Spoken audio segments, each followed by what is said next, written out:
Welcome. Thank you for coming this morning. Final day of build. I had to check 3 times that there was no sessions Thursday and Friday. So today, Wednesday, is the final day. We saved the best for last, hopefully. Lots of sessions after. So my name is Vlad Jovanovic. I'm a program manager here at Microsoft. I've been a program manager for 20 years. I'm going to be joined by Satya Vail and Alexander on our team. We're going to share basically what's new with Azure Resource Manager. From the agenda perspective, we're going to break it up into sort of four areas. We're going to talk about sort of core ARM REST API concepts and sort of core improvements that we're doing. That's sort of a layer that you leverage across ARM, whether it's an API that you're calling or whether it's a template that's deploying. Everything builds on top of this core infrastructure, and I'm going to share a sort of a mental model for how we build ARM resource providers, how we interact with many people internally from Microsoft, externally out of Microsoft, and how you can think about being successful using this API, using this service across your scenarios. And then we're going to tell you about the layer of template that we're investing to make it easier to use templates, easier to author templates, and really understand how templates interact with this ecosystem of resource providers. Then we'll talk about extending ARM and how you can extend ARM with your own custom resources, custom providers, or if you're a partner in the audience, and I talked to a few of you just before, how you can build things that are visible to everybody in ARM or everybody with an Azure subscription. We'll talk about the extensibility ecosystem, and then we'll wrap up with sort of summary and next steps. So I'll reference sort of this layer stack in a few different slides. And if you think about from the sort of bottom up, there is a service. There is a service that sort of this line with a dongle on top. One of the program managers I've worked with a long time at Microsoft, he always called it a lollipop. And I'm like, what? What is a lollipop? I'm going to expose a lollipop to you. And it's because the thing looks like a lollipop, right? It's sort of a stick, and the guy's got kids, and he thinks about lollipops. So there's services expose an API that you can use. So if you think about Cosmos database, there's an API that you can use to Cosmos database to connect to a Cosmos database, to do a query against a Cosmos database. You provision a storage account. It provisions an API endpoint that you can do all of your data plane operations on. And those we will call data plane APIs. And the data plane word sort of makes sense, but sometimes with services like Kubernetes, they call that API from their perspective, from like the services perspective, they call that a control plane. Now we'll refer to sort of control plane from ARM's viewpoint, where the control plane is really what is exposed into management.azure.com, that sort of lollipop on the top of ARM. That's the URL, management.azure.com. Everything that goes through that URL for public Azure, there's a different management control plane for our different sovereign clouds, a different one for Azure Stack. But that's the lollipop that you can sort of use where there are over 200 resource providers. There are 3,000 types across all of these resource providers. And there are around 10,000 different operations. And gets, that's a get of a resource type, a list of a particular resource type at a particular scope. Those are all different operations. And what is exposed through the resource provider, through the Azure's control plane, is evolving. It's not fixed. And this evolution is what I'm going to share with you, and how we think about the control plane, how the control plane is evolving, and how you can give us feedback on the control plane, things that you would like to do differently, things that you expect need to be done differently, and how we will sort of over time make those true. Even for your own services. There's obviously Microsoft services that we offer in this 200 resource providers. There's ISV services that we offer in those 200 resource providers. But it will get even better when you start offering your services through these control plane. And we'll talk about sort of why. So that's the thing of all below the line. So that REST API, that's the point of truth. If it's a resource provider, it's available in that REST API. The things above that line, now this is where sort of there's lots of nuances, there's lots of dependencies, and I want to sort of give you these 3 buckets. There's an SDK, a set of SDKs that you can use that will simplify using that REST API. Don't have to use them. And that's why I tried to show these lines as sort of the box is a little bit bigger. Because any one of those boxes above has to go through the REST API, but not directly. Your customer client, a piece of code that you write, could go directly to an SDK or directly to REST. And depending on what you're choosing, you're either choosing to re-implement all of the same logic that's in our SDK, or you're choosing to use an SDK and essentially build on top of their shoulders and get all of their value add that they're adding for connections, retries, other best practices. Or you're using the middle box, which is a combination of Microsoft or third-party code, where you didn't write that code, you don't know what API version they're using, you don't even know if they're using an SDK or not. So you have no control over what they're doing when you give them access to your resource providers. So if you install a monitoring product and it's doing gets, getting metrics out of ARM, that's using your quota, maybe efficiently, maybe not. And this is where we'll talk about the different clients and sort of how you can think about getting a picture of all of these things going through this control plane, going through this throttle plane. So this is the mental model we'll talk about, and then a few sort of next slides. So now let's think about limits. So the limit stack, and sort of just a couple updates I wanted to make on limits is hopefully you understand now there are resources in Azure. They're in resource groups. There's a single resource group. It's not nested. There's no plans to make it nested. There's a subscription. Sometimes people joke that the subscription is the new resource group because you can have lots of subscriptions. You can have a management group. You can have 1 to 7 of these management groups, a stack of them that can organize subscriptions, and they can only contain subscriptions. And then there's a tenant. And you could have multiple tenants if you need multiple tenants that have the same hierarchy sort of replicated. And I just wanted to give you a couple updates on limits across this stack.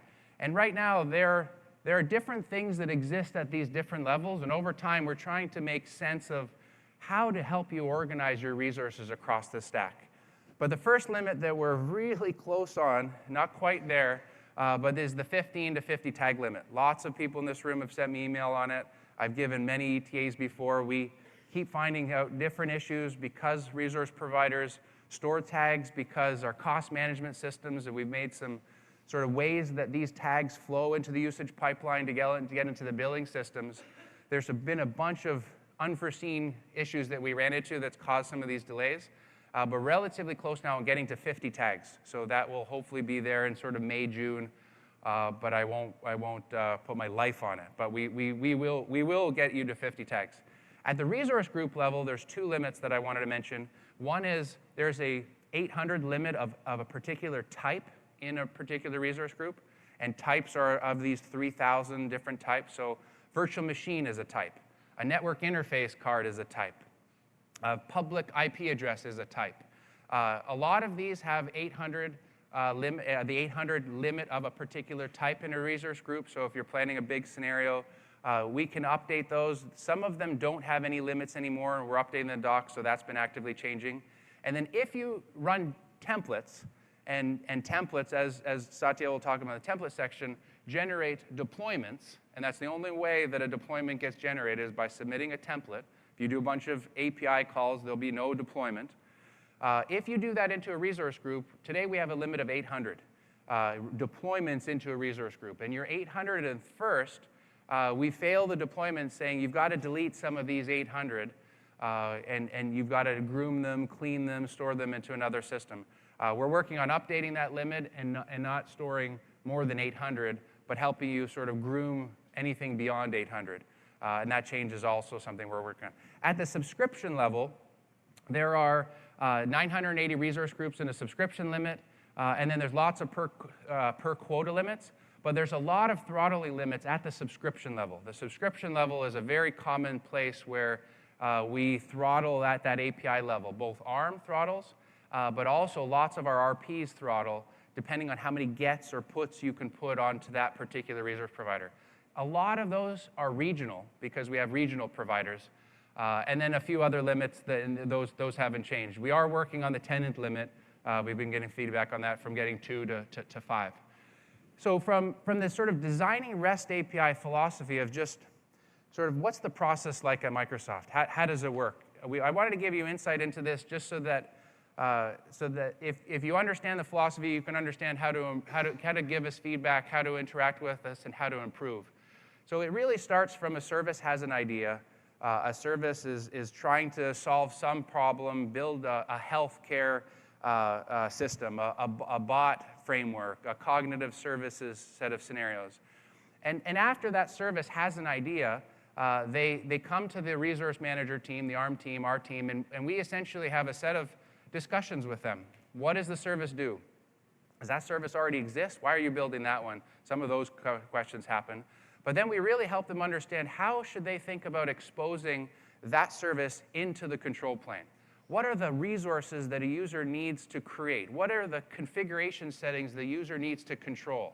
All of those things have to be exposed through the resource provider. And as that form comes, and we didn't start here, we're in the journey of essentially being what's called model first, where we review a Swagger spec of the control plane before a line of code is written.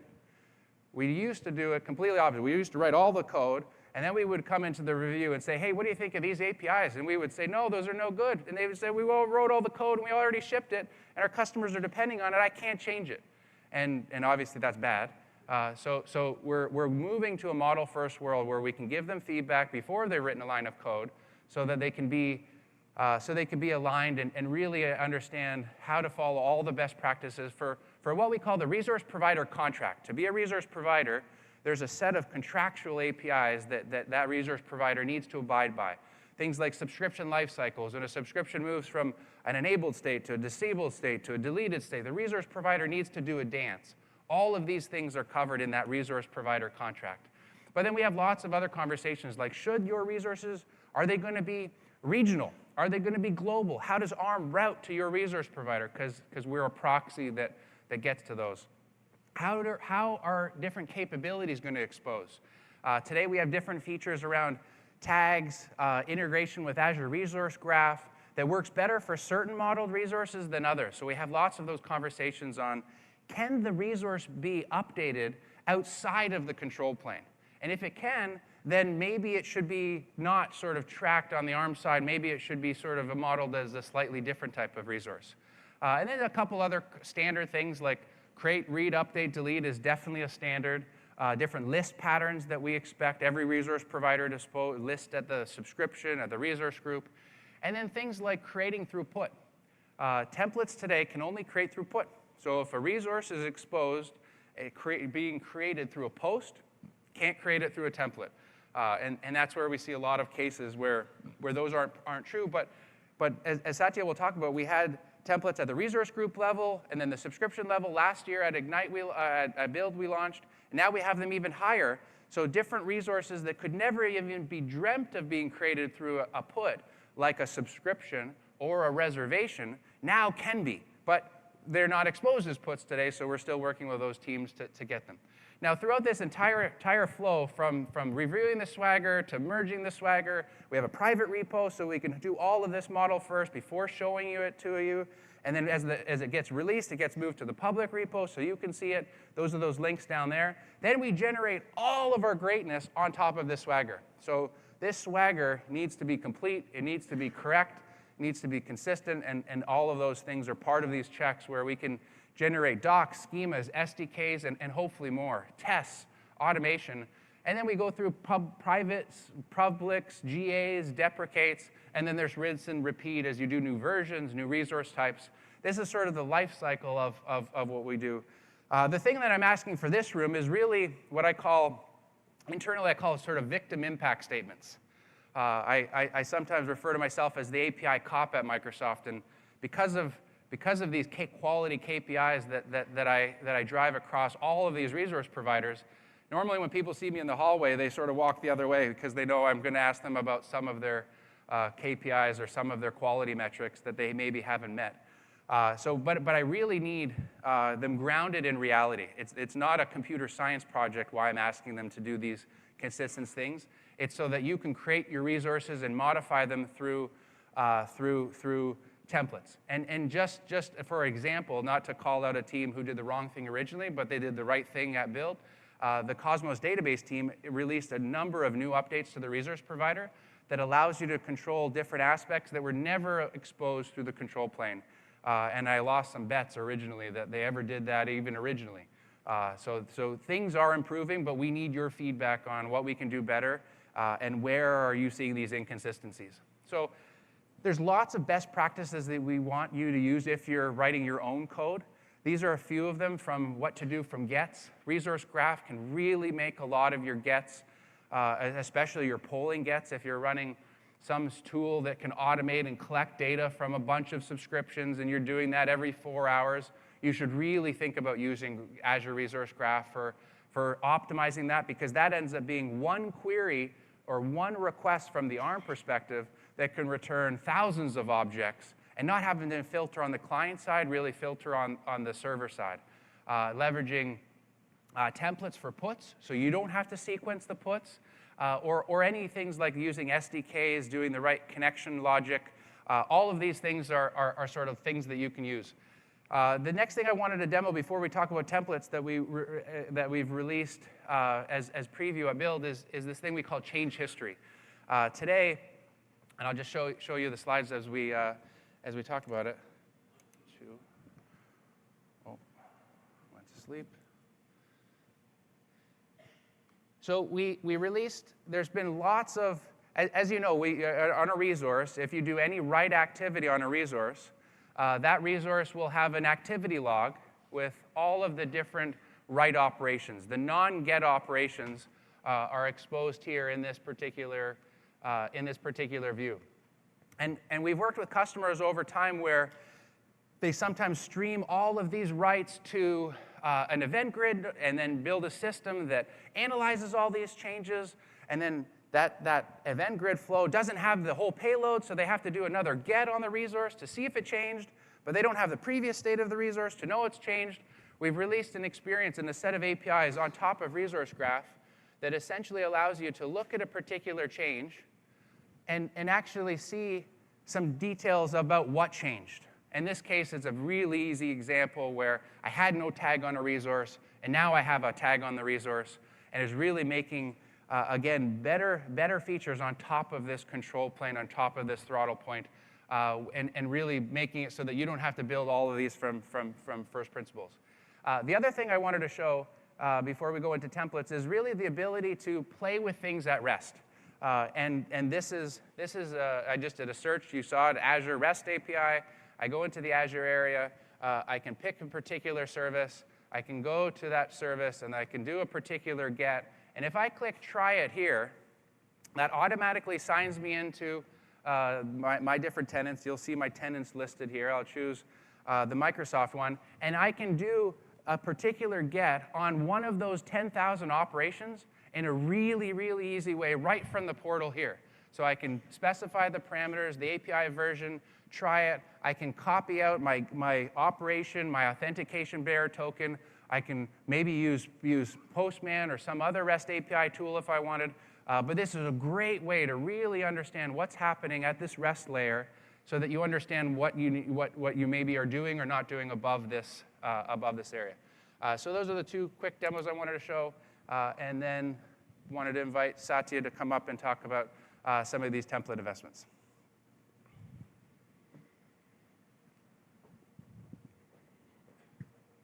Thanks a lot. Can you guys hear me? Yes. Yeah. So before I go, my name is Satya Vail, the other Satya here at Microsoft. I'm a program manager for Azure deployments. And before I get started, I just want to do a quick pulse. How many of you are developers in the room here today? Man, nice. Any cloud architects? I see all the same hands rising up. I guess cloud architects are developers too. So over the last 6 months, a whole bunch of folks over here in front of me, Alex Frankel, Brian Moore, Angel, we spent a lot of time talking to a lot of you enterprise customers to understand how you were using ARM templates today and what are some of the key challenges that we are facing.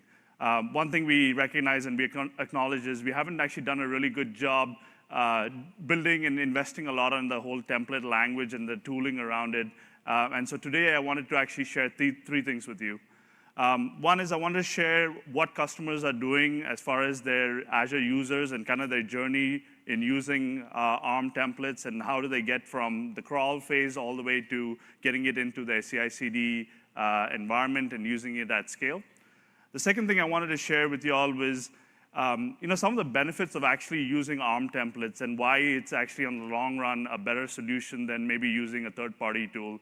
Wanted to share some of the facts around that and give you some information and have that be just a decision point that you take away as well.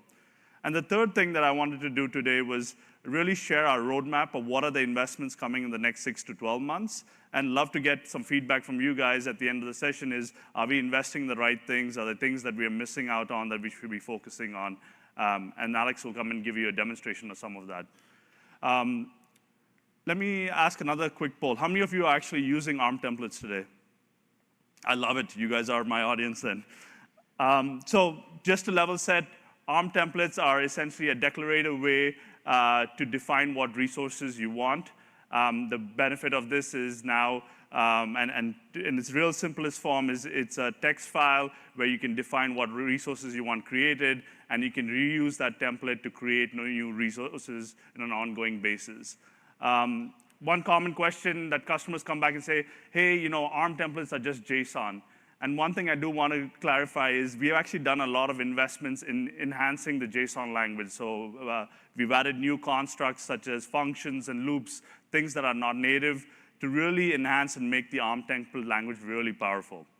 The other thing I wanted to comment on is actually a couple of weeks ago, we released an update to the ARM templates VS Code extension, where we introduced some new capabilities such as IntelliSense, colorization. I don't know how many of you have taken advantage of that, but it's definitely a great way to author your ARM templates and something to leverage when you guys go back to your offices. Now, one of the things that I always hear from customers, they come to me and say, hey, for new users in Azure, ARM templates are super daunting, right? You look at all that JSON, you're like, oh my God, where the heck do I start from? And so one of the things I wanted to share with you was, what are some of the steps that you guys can take from a crawl, walk, and run journey, and what we've seen some of the largest enterprises being successful with onboarding users in their environments. So one of the first things I wanted to call out is, we've seen if you can use the Azure portal to actually create all the resources that you want, right? It's a great getting started experience because it shows you all the properties that are available, what are the different configurations that you can set up, and you can actually use the portal to manually create all the resources that you want. Another great option to get started is what we call the Azure Quick Start templates. Have you guys used the Azure Quick Start templates? Yeah, a little less. It's a great resource. Brian Moore keeps it up to date as best as he can, but it's a great resource to get started, right? We have over 500 odd ARM templates that are there, and essentially what you can do is for different resource configurations, you can launch the ARM template, which will launch the custom deployment experience. You fill in just the parameters that are required, and then you can deploy your resources. So it's a great way where these are two options. One is using the portal, and then using the quick starts to deploy your resources without really having to get into ARM templates. Now, one of the things we realize is, what is that transition from that crawl to walk stage? And one thing that we notice a lot of customers do is they actually use the portal and use the export template option, where you can actually export out the template that you want to use to deploy new resources. One of the challenges that we had previously is when you do an export, you had to export the whole resource group, right, which is a big pain in the butt if you ever tried that.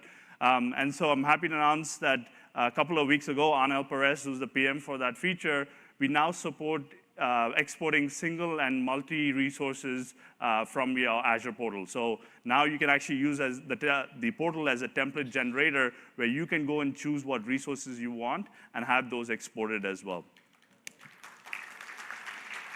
Good job, Anel. You should ask for a promotion just for that. The other thing that we did is, we've actually made some enhancements around how those resources are parameterized. So we did a whole cleanup around that. And then this is just the start of the journey, right? We know there are certain resources that cannot be exported. So we're constantly working with the RPs to ensure that these things get improved as well.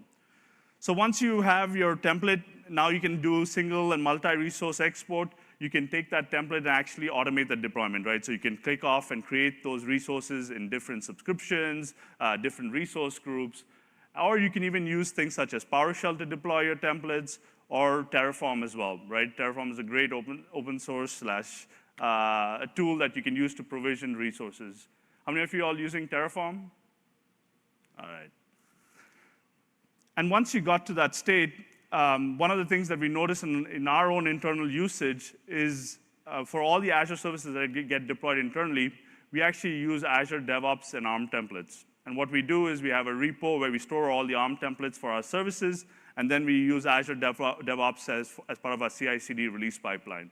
And to give you a little bit more detail into what we do, we essentially have different pipelines, and so we have a pipeline to go and set up the base infrastructure capabilities, and then another pipeline that will actually kick off after that setup to go and deploy the applications or the services into the environment. In addition, we have specific tasks that go and do health checks, so we want to check if the environment is running successfully, so we have tasks that do health checks. And since we are a global service, we have to deploy to different regions, we have tasks that actually do waits, right? So for example, you might want to deploy your service to the West Europe data center, wait for 24 hours, make sure that it's healthy and working successfully, and then kick off the next pipeline to go deploy to a new region. So that's really a little bit of insight into what we do internally and some of the largest customers and what they do using Azure DevOps, and it's a great kind of solution. Now, one of the common questions I always get, I'm sure Vlad gets this as well, is, hey, what should I use? Do you want me to use ARM templates? Do you want me to use CLI? Should I use Terraform or some other third-party infrastructure as code solution? And our answer is always the same, right?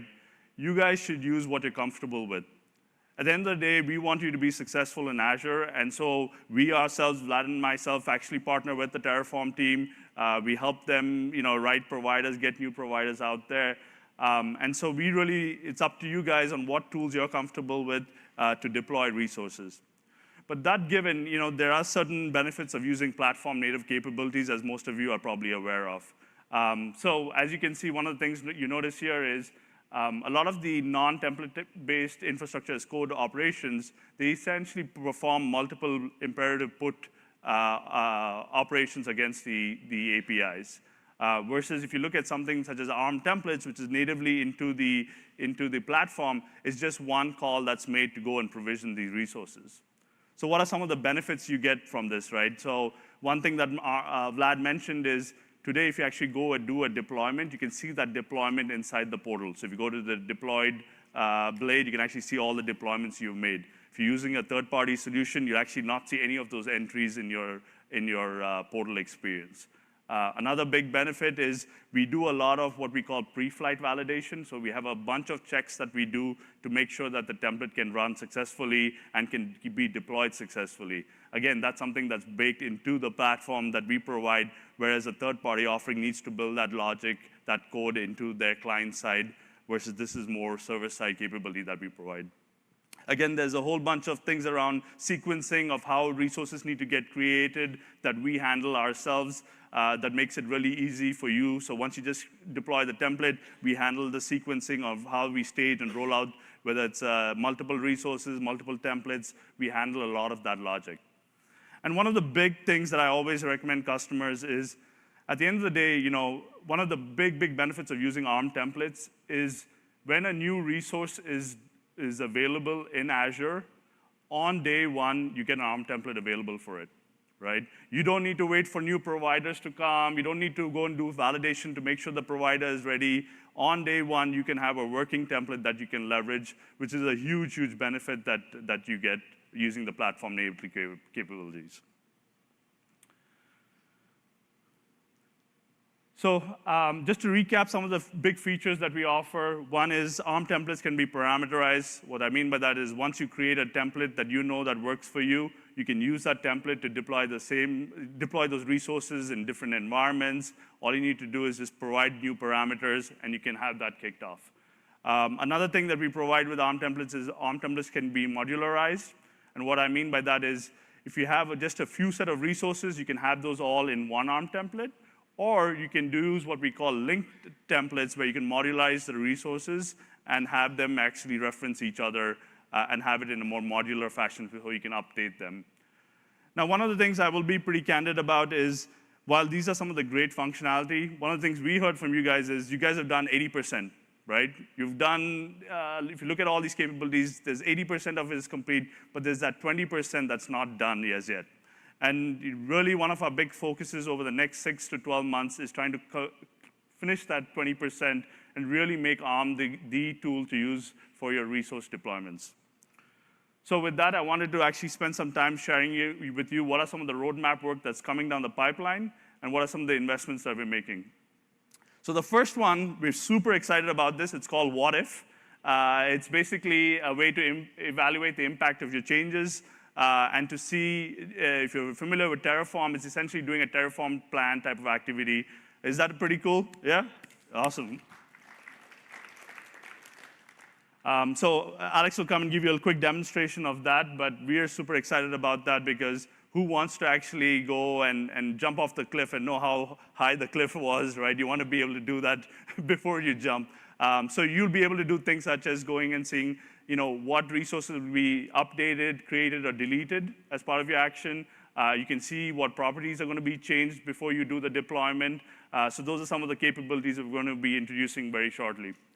The other big investment that we heard is, a lot of customers use VS Code to author their ARM templates. You guys use VS Code? Awesome. Yeah. To author the ARM templates. And so we have a whole team actually working on updating the ARM template extension in VS Code. And so some of the new capabilities you'll see coming down in the pipeline is IntelliSense, autocomplete, syntax highlighting, and even snippets. So you can right-click and say, I want to create a new network resource. It'll give you the body to start with, and maybe any of the dependent resources as well. So very excited about that. We announced just a base update a couple of weeks ago, but you'll see more coming down on that front. The other one is, it's an ongoing mission for us to reduce deployment times and increase limits. Vlad touched a bit on this, but we want to get to a point where you can create 500,000 resources within seconds, right? And that's going to be an ongoing goal or ambition for us, where we are actually continuing to invest in the platform so you as customers can spin up resources really fast, spin them down, and take advantage of the scale and burst that Azure provides you. Number 4, I touched a little bit about, is really export. And again, we've spoke to a lot of you, and you guys told us that you use the export capability in the Azure portal as a template generator. And so we're continuing to invest that, where you can now go create the resources in the portal, export that. You have a working template that now you can go and actually deploy. And this, we feel, is a great starter experience for any customer trying to use Azure. Number 5 in the list, this is work that we haven't started on as yet, but we plan to start in the next semester, is around custom scripts. So one of the key scenarios we see a lot of customers do is, as part of their deployment, they need to go do things such as create an AD user, create an AD security group, or if you use storage, you have to go create the containers in the storage. And so a lot of customers have gone and written custom glue to go, either PowerShell scripts, Python scripts, to go and do some of these pre- and post-deployment actions. And so one of the things that we're working on is to bring that capability natively into the templates, right? So you can actually provide your PowerShell script, and we handle that capability where we go and create that AD user that you want to create, and then go and provision the next set of resources. Number 6 is around tenant and management group deployments. Vlad touched a bit about this, but in addition to being able to deploy at the resource group and subscription level, we want you to be able to deploy at the management group and tenant level as well. So another big capability. Number 7 and 8 are 2 things that we've really started to look at, and we've heard from you guys about some of the challenges around sharing artifacts. And an artifact for us is anything from an ARM template, scripts, RBAC, policies, and really seeing how we can improve that experience so that you can go and reuse these artifacts, modularize them, so that you don't need to declare it completely in an ARM template. You can reference these things easily, share them with the community. So there's a big focus around that, and we're looking into what we can do on that front. And finally, built-in blueprints. How many of you have heard of Azure Blueprints or use Azure Blueprints today? Okay, awesome, quite a few of you. So Azure Blueprints, really our premise and promise of Blueprints was giving you a way to compose what your environment looks like, right? So bringing in your ARM templates, your RBAC, your policies, and then using that to stamp out your subscriptions. And so one of the things that we're continuing to invest in is a lot of customers are regulated customers. They have to meet things such as ISO, PCI, NIST compliance. And so one of the first built-in blueprints that we released was the ISO blueprint, which essentially what we did is took policies and mapped them to the various different ISO controls, as well as the infrastructure components of how they should be configured to meet ISO requirements. So that's something that's available today that you guys can leverage. We're planning to release a whole bunch of new compliance blueprints for things such as PCI, NIST, FedRAMP, which we heard of some of the popular ones. And one thing that's really cool about this is Microsoft actually meets over 91 different regulatory compliance, and we have a team of about 40 people working on that every day. And so they are actually taking their internal learnings and using blueprints to kind of publish these best practices in the form of blueprints so that you guys can leverage. I hope you guys are pretty pumped about some of the work that we're doing on this front. We think it's going to significantly change how you guys use Azure, and we hopefully increases your velocity. Happy to take feedback. Hopefully this roadmap kind of makes sense. I'm going to hand it over to Alex to give you some of the demos of some of these capabilities coming down the pipeline. Thank you.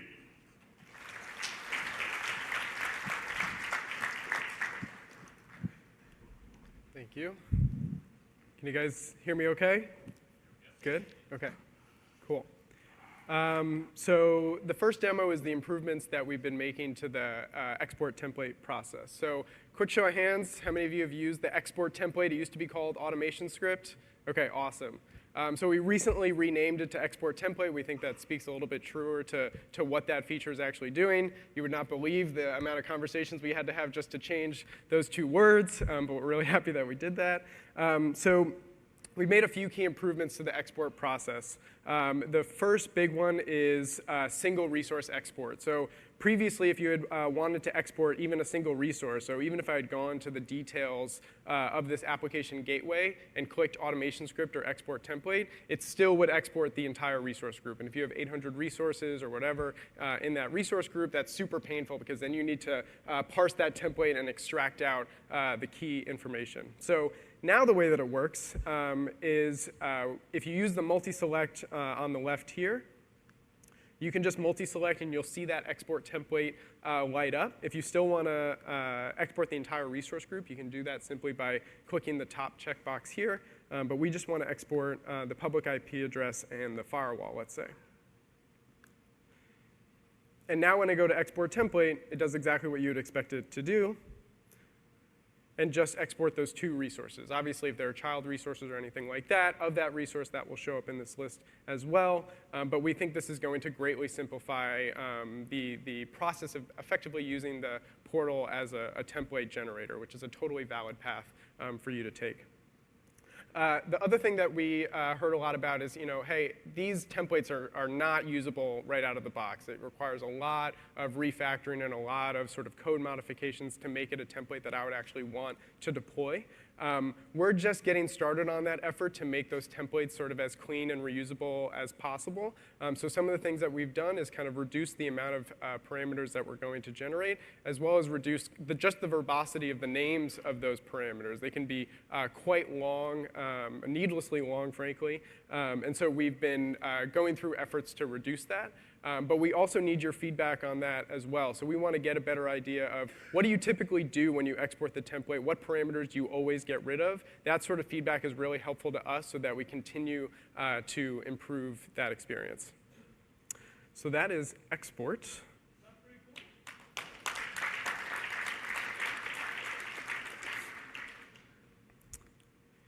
The next thing I want to talk about is the language service. An ARM template is stored as a JSON file, but as Satya mentioned, there's a lot more sort of extra stuff that we provide in the ARM language to make ARM templates more powerful in terms of parameterization and functions. But all the tools just see it as a JSON file. So they see it as a set of properties and a set of values. So you see a sea of blue and a sea of orange. But you guys all know that there's a lot more sort of syntactic value in those template files that don't jump off the document because it's all just a sea of strings, effectively. So this is what you would see today. So this is kind of the typical experience. So obviously, there's no syntax highlighting here. So something like a parameter here, this is an expression, but it's treated as a string just like this API version string. You also have no doubt noticed there's a whole slew of false positives. So the JSON parser looks at sort of a master schema file and tries to suss out where you might be having problems. And it'll throw false positives like this where it doesn't see this as an allowed value because the casing is incorrect. But the ARM backend will actually accept this no problem. It totally understands what this is. So this is a false positive that we want to get rid of. The other one that we'll see people wanting to do is use comments. I'm sure many of you know that comments are not allowed. They're not in the JSON spec. So the JSON schema, as it should, calls this out as a thing that you can't do. But how many of you know that actually the ARM backend will accept comments? Do you guys know that? Yep, so you can use a comment property, which we'll also ignore, but you can actually put in single line or multi-line block comments, and ARM will actually receive that. But again, we're going to throw false positives for something like that. And the last one I want to show, let's go to this one. It's a little more interesting. Multi-line strings, so I'm sure some of you have also written some really long string values that use a lot of expressions and concatenation. How many of you know that ARM will actually accept multi-line strings? You can actually send a multi-line string and it will work. Yeah, and very few of you know that one. That one's interesting. You can actually do that, but of course we'll throw a false positive on that one as well. So let's go and turn the ARM language service on and see what this looks like.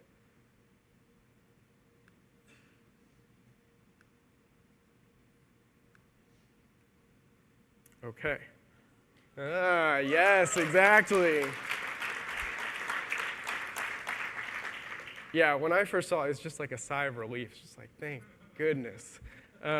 So obviously, we're doing quite a bit of syntax highlighting. We're highlighting the expressions. A couple things that we're doing here. Parameters, variables are treated as special types of expressions, so we highlight those differently. So these have slightly different colors. By the way, these work across themes, so if you have a particular theme that you like, you'll still get syntax highlighting. All the false positives have now gone away, so we're case insensitive in the language service because the ARM backend is case insensitive, so you won't get errors for this. I have a multi-line string value here. That's totally valid, so we're not going to throw a false positive on that one.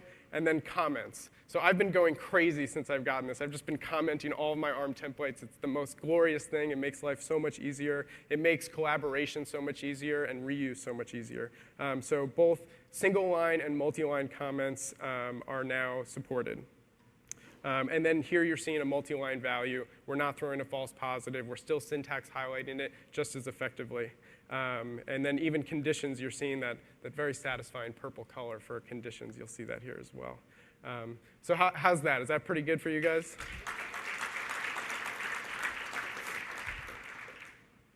OK. The last thing I'm going to show is what if. So as Satya, I like that analogy, the cliff. You don't want to jump off the cliff before you know what the heck is underneath you, or if you have a parachute, or if your parachute is going to open, right?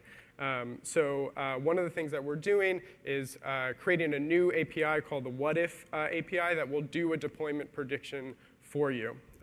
So I'm going to take this Kubernetes cluster template that I have here. I'll show you guys what this looks like quickly. It's just creating two Kubernetes clusters. So you're seeing the managed cluster here.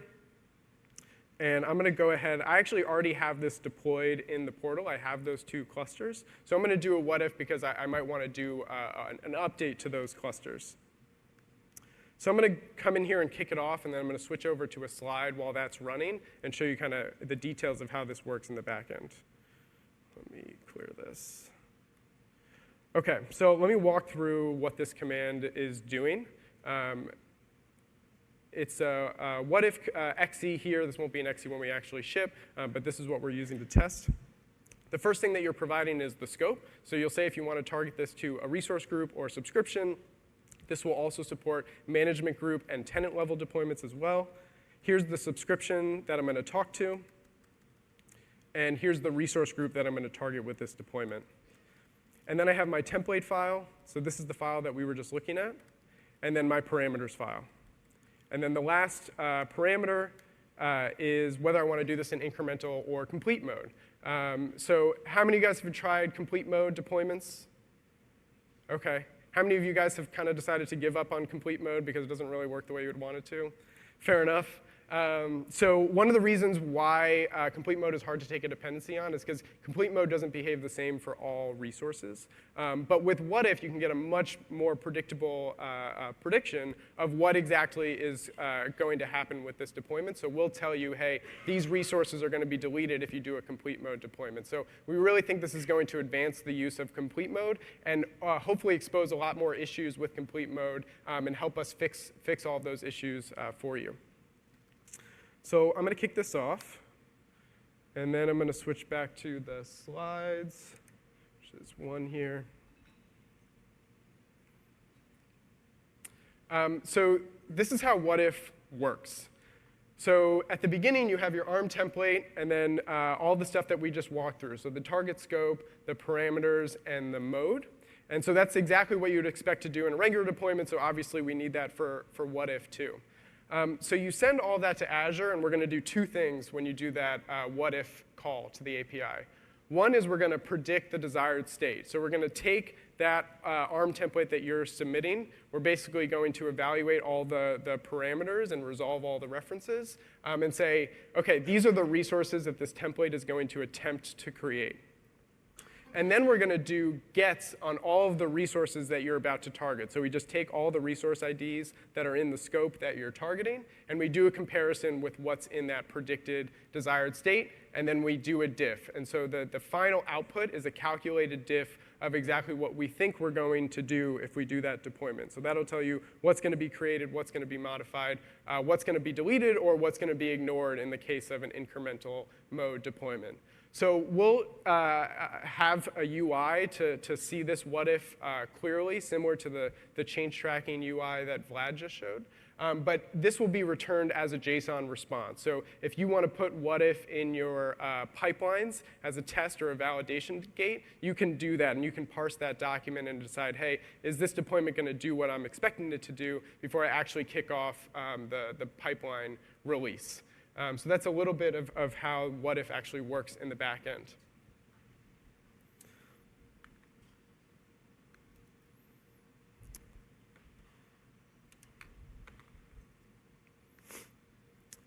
So I just hit an error, which happens sometimes, but thankfully I have a backup plan.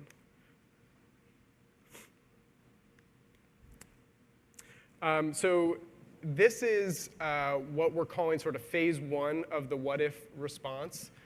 So what you're seeing here is basically a resource diff. So when you do what if, we're going to release a private preview in the next few weeks to a month. We're going to do a resource diff to say, hey, these are the resources that are going to be created, modified, or deleted. In the first phase, we're not going to show you the properties that are going to change in the case of doing an update. So you'll see something like this, where you'll see deploy, create, and ignore. Now, this is kind of a strange result, because I'm just updating two Kubernetes clusters that already exist. Why is there a create, and why is there a resource being ignored? What's actually happening is there was a typo in my ARM template. So if we go back and look at this, this template that we were working with, let me unpack the parameters here. This used to be build.conf prod, and somewhere along the way, this turned into build.conf pro.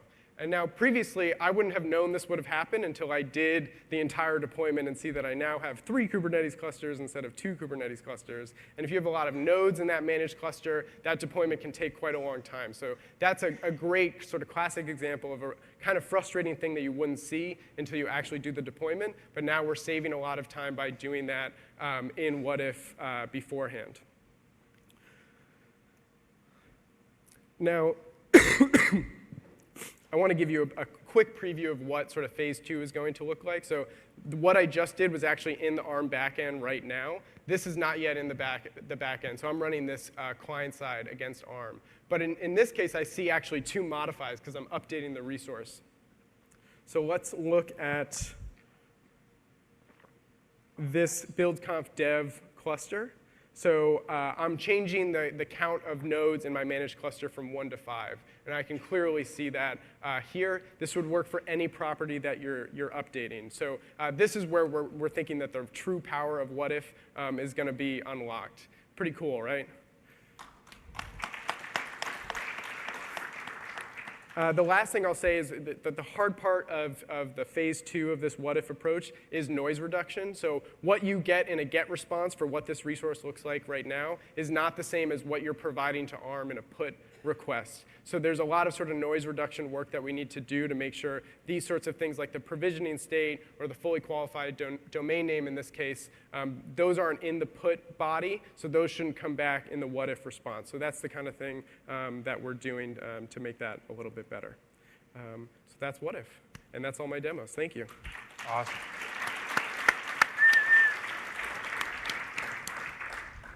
Awesome. Thank you, Alex and Satya. That was awesome. Absolutely awesome. So we have to get back to slides one way or another. No. There we go. OK, so on the extending ARM side, I wanted to show you the sort of same sort of a similar stack diagram that we showed before. But really from the top, there's what I call template extensibilities, ways to take some scenarios, some knowledge that you've created, some end-to-end scenario, and you want to package it up and you want to share it as a template. In that case, that template is obviously using existing resource providers. You're not really extending the control plane sort of directly with a new operation, a new resource provider. You're simply taking a template and composing it in a way that anybody could deploy that template and then have that scenario working. It could be a fully configured, highly available SharePoint template. Then anybody who installs it gets 10 VMs, a highly available SharePoint on a SQL backend. We have essentially a quick start that Satya talked about that Brian maintains where it's public, anybody can see it, anyone can get a great one-button experience from that template to deploy it into their subscription, where at that point you have nothing to do with that deployment. It's in the customer subscription. They maintain it. It's their problem. If it needs to be patched, it's, again, their problem. The marketplace solution template takes it one step further, where you can take a template, you can take an end-to-end scenario, you can actually enrich it with what we call a create UI definition, and you can have that a really great create experience where you can have sliders for different options that users choose. You can give them in an existing VNet, in a new VNet, all of these patterns are enabled, and then you can publish it into the marketplace in a public scope, so anyone in the world with an Azure subscription can see your solution template, or in a private scope, where you can scope it to just the specific customers that you want to see, that you want that solution template to appear in. And then from the bottom side, and I'll talk about the middle side of the next, from the bottom end, we have what I call sort of a resource provider extensibility, where you're actually extending the resource provider through a namespace, a resource provider, a set of operations, a set of resource types, just like Microsoft has done across our we have around 190. Not all of those are public, but we've built a lot of these. We like writing these a heck of a lot. But what's happening internally and what's happening as the number of resource provider grows, what's actually happening is a really interesting sort of Lego block of usage across these different resource providers. All resource providers obviously leverage compute, network, and storage scenarios where they're not running on their physical machines or in their own data centers. But there's a really, really interesting stack of dependencies across these. So when you create a bot framework resource in your subscription, that spins off a really interesting nesting scenario across Microsoft, where the bot framework actually behind the scenes is using Cosmos DB and SQL and some other scenarios. And then those services, to implement those services, they used other services that used other services that are all in subscriptions. And you can essentially do the same through extending a resource provider today that's public scope. We're trying to make that easier through something we call resource provider as a service, where we actually host the resource provider, and you actually give us a Swagger file, and we make sure it's consistent. We make sure there's Swagger. We make sure that all of that resource provider contract that I talked about, that it's way easier for the life cycle of a resource provider to exist. And then custom provider is a way that you can extend within your tenant a particular scenario where you can say, I have an IP address that I need to provision into my IP address provisioning system, and I can't deploy a VM unless I also do this other action. Well, today you couldn't automate that from a template. There is no way for you to do that plus this. And Satya talked about custom script will be a key extensibility, but custom resource provider gives you a way to model that as a resource, package it up, and have it be something that can support gets on, can support puts on, can support a similar life cycle to any of the other resources that you experience today in Azure. And then in the middle is actually a hybrid of both. And I put them beside each other like this because the managed application actually is a template extensibility for the create, but there are ways that it can be extended with custom providers or custom resource provider as a service, where you get a bit of both. And managed apps really also allow you as a partner to publish your template, a customer to deploy that template, and when that gets deployed, the resource group where all of your resources exist, you are full owners of. So you have access to those resources in the customer subscription, in the customer's tenant, with your identity. And your identity can then, by definition, access resources across any customer that has deployed your particular app. And you can charge money on top of that scenario. So today there's a monthly fixed fee that you can charge. We're working on ways to make that way more rich, so it's much more usage-based, just like Azure services get usage-based charge. So we think that is a really, really key extensibility for sort of single tenant apps. So if you have an application that has to deploy things in a customer subscription, should use the customer's core quotas, should use all of the customer's resources, the customer's identities, the customer's policies, all of these things, you can do that, but still try to run it as a service where where the customer can't shoot themselves in the foot. The only thing they can do is read those resources. They have no control plane access because they're going to build for them. It's spinning their meters because it's in their subscription, but it can be connected to their VNets and those sort of things. So that's a key extensibility. And the service catalog essentially does the exact same, but within a tenant. So within a tenant, you can define a particular package that anyone in your tenant, in your company can deploy. Like you could have a managed SharePoint, where you don't take the SharePoint that's available in our marketplace solution template, but you customize it, and in your company, you maybe have a set of domains that SharePoint can join, rather than the marketplace one, which today it creates its own domain. Well, probably not needed in your environment. You can have the user choose. And then you could leverage that template, and that's what we call service catalog, that type of composability, that type of leveraging. So I was just going to show one slide on managed app. This is basically what also happens with a managed app is the user that deploys your managed app actually gets a little bit of a control plane experience. There's a Microsoft Solutions resource provider that actually gives your resource that the customer deploys. So if they deployed your managed app 5 times, they would have 5 instances of a Microsoft application. And they can create that thing, and they can delete that thing, and I'll show in the demo how you can tie custom actions to that. Because today all they can do is create and delete, and then you're full owners of these resources.